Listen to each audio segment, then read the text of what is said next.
Hello, welcome to Get Your Mind On. I'm Lori Stoss. Trust is like the air that we breathe. You don't think about it every day, but it's essential. So to continue our conversations on trust, let's talk about where trust comes from. First, we need to think about trust begins with us. First, we have to think about, do you trust yourself?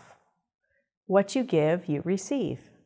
So when you think about trusting, sometimes some of us lead with trust. Some of us have to earn trust. So why is that? Well, it might be because of our personalities and the type of person that we are naturally a little bit guarded because of our personality. Or it may be that we've had some bad experiences and that we've maybe been burned in the past and really don't want to trust because of the situations that have happened previously. Either one of those situations, we have to think about that foundation of trust and the impact of trust on our world today and on all of everything that we do, our relationships, our work, our workplaces. And so really we have to think about that trust with us first. So first, think about yourself. Do you trust yourself?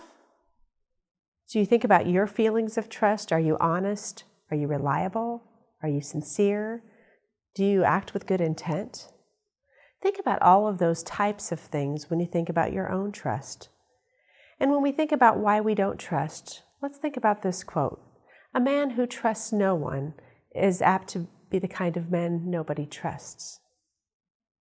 So if we expect people to trust us, we really need to trust them first.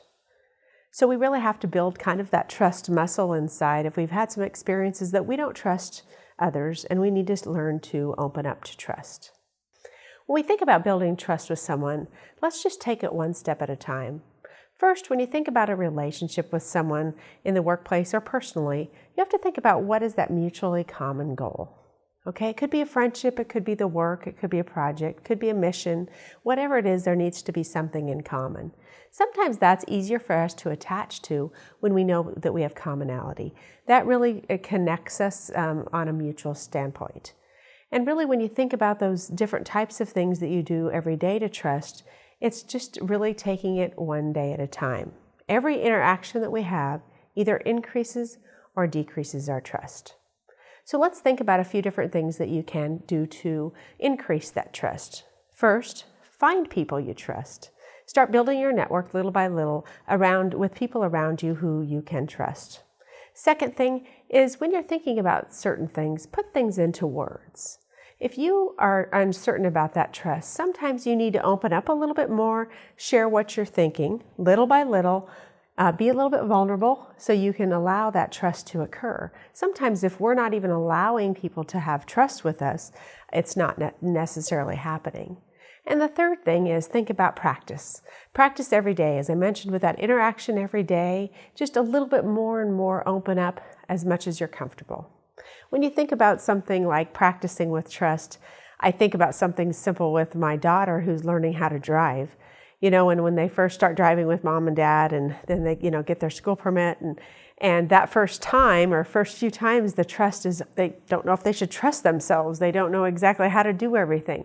But each time, little by little, you just get out there and do a little bit more and a little bit more. And the next time you learn something different because of that experience.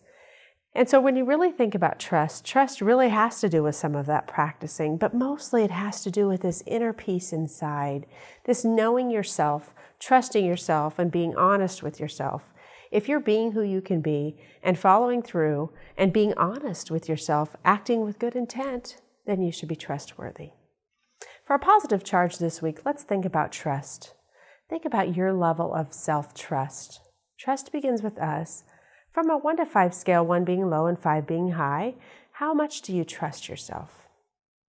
2, based off that score, if your score is low, think about the 3 steps that you can follow and practice those this week. And if your trust level is high, think about those little things that you can do to expand that trust yourself to even get even greater self-trust. Trust is essential in our day-to-day life. Again, thinking back to that breathing moment. Every day we breathe, every day we trust with every interaction. So it's essential first to start with you. Start trusting yourself even more and build those relationships stronger and stronger. Thanks for joining us, and remember to get your mind on.